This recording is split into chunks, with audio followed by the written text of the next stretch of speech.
வாழ்க வையகம், வாழ்க வையகம், வாழ்க வளமுடன். குரு வாழ்க, குருவே துணை. நண்பர்களே, இதுவரை கடவுள் வாழ்த்து என்ற அதிகாரத்தையும், அடுத்ததாக வான் சிறப்பு பற்றியும், 2 அதிகாரத்தின்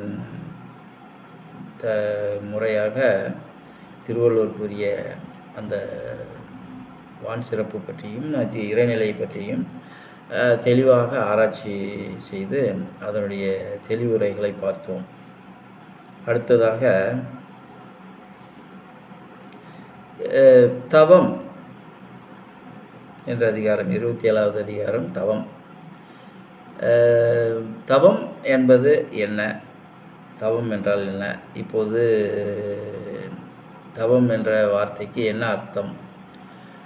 அப்போ திருவள்ளுவர் இதை பற்றி என்ன கூறுகிறார் என்பது பற்றி ஒரு சிந்தனை இருந்தாக இன்றைக்கு எடுத்துக்கொள்வோம். அதாவது தவம் என்ற அதிகாரம், 27வது அதிகாரம்.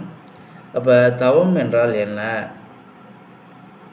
தவம்னா எப்படி செய்யணும்? தவத்தை எல்லாரும் செய்ய முடியுதா? மனிதனாக பிறந்த அனைவரும் தவம் செய்ய வேண்டும் என்ற நிலை உண்டு.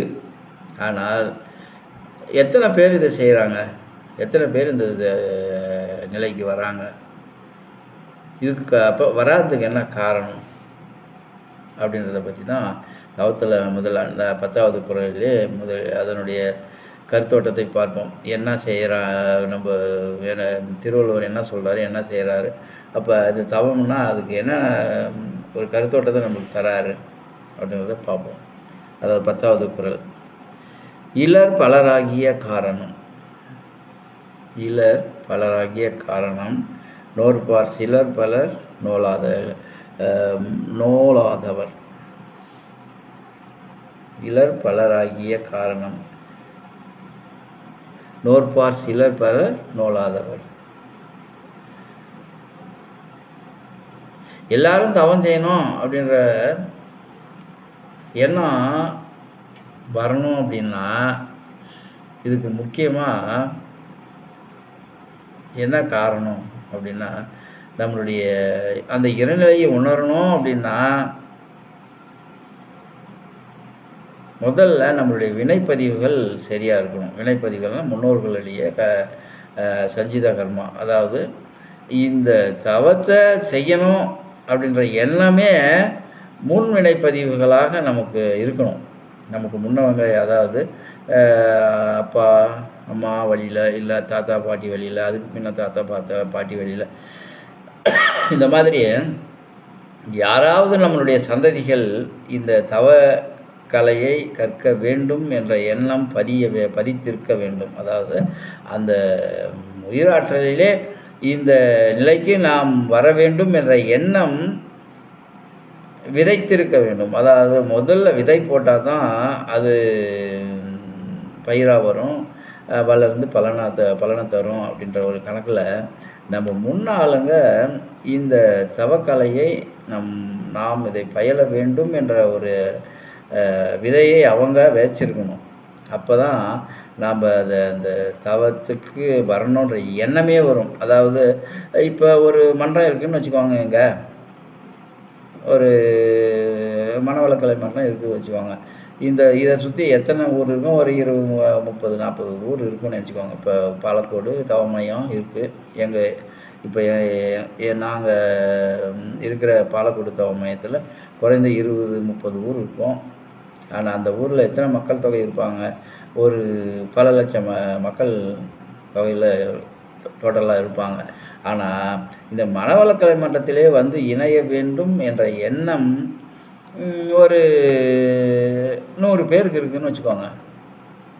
சரி, 100 பேர் மனவளக்கலை மன்றத்தில் ஏதோ ஒரு வகையில் யார் சொல்லியோ சேர்ந்துட்டு இருப்பாங்க. ஆனால் தீட்சை வாங்கின அத்தனை பேரும் தவம் ஒழுங்காக செய்கிறாங்களா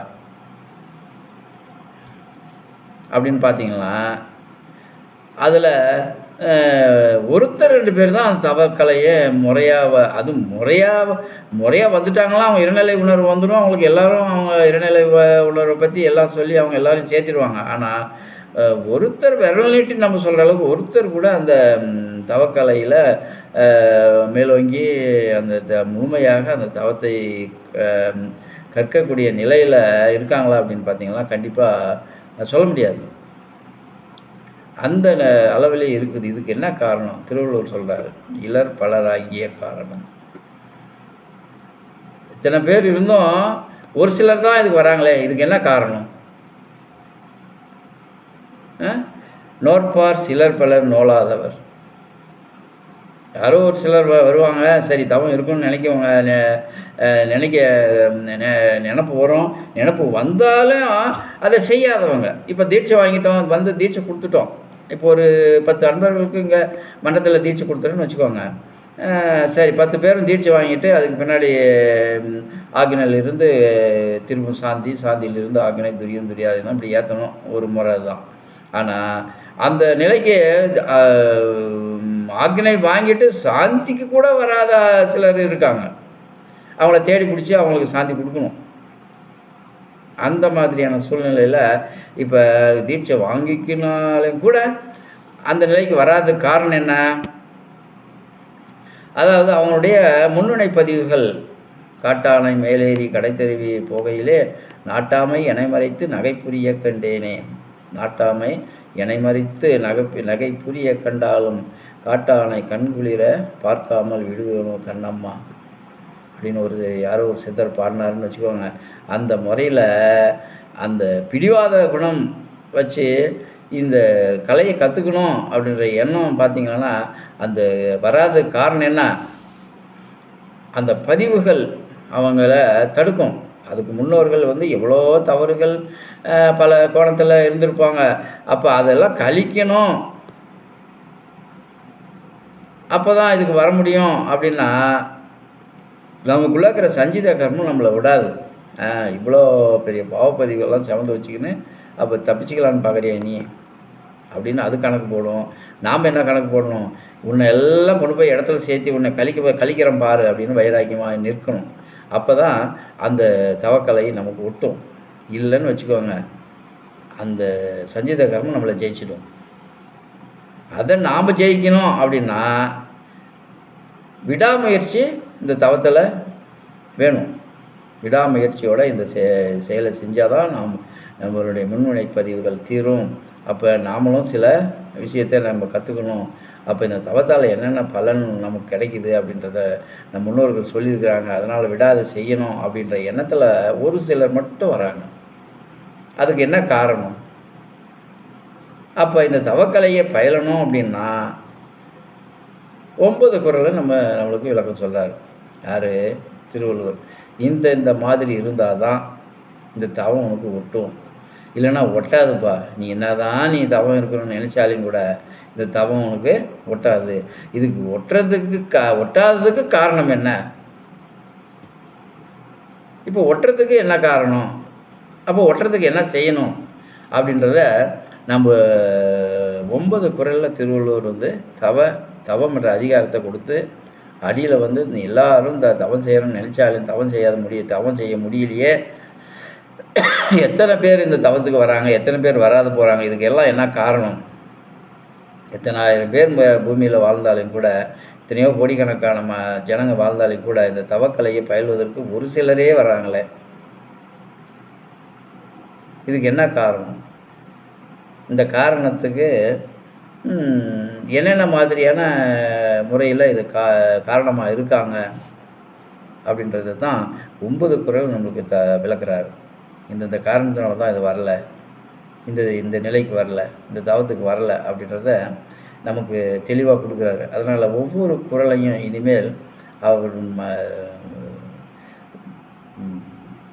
திருவள்ளுவர் சொல்லிய இலர் பலராகிய காரணம்,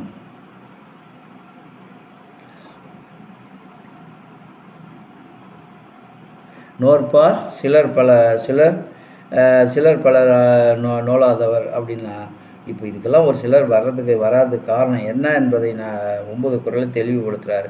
அந்த தெளிவை ஒவ்வொரு குறளாக சிந்தனை செய்து இதற்கு இதுதான் காரணம் அப்படின்றத தெளிவுபடுத்தலாம். அப்போ தான் இந்த ஜனங்களும் சரி, ஓஹோ இதுக்கு இதுதான் காரணமா, அப்போ இப்போ இது சரியாக இருக்கிறவங்க நம்ம போகலாம் அப்படின்ற எண்ணத்தோட இந்த நிலைக்கு வர தயாராகுவார்கள் என்பதை நினைவில் நிறுத்தி இந்த சிந்தனை விருந்தை இன்றோடு நிறைவு செய்து கொள்கிறேன். வாழ்க வளமுடன்.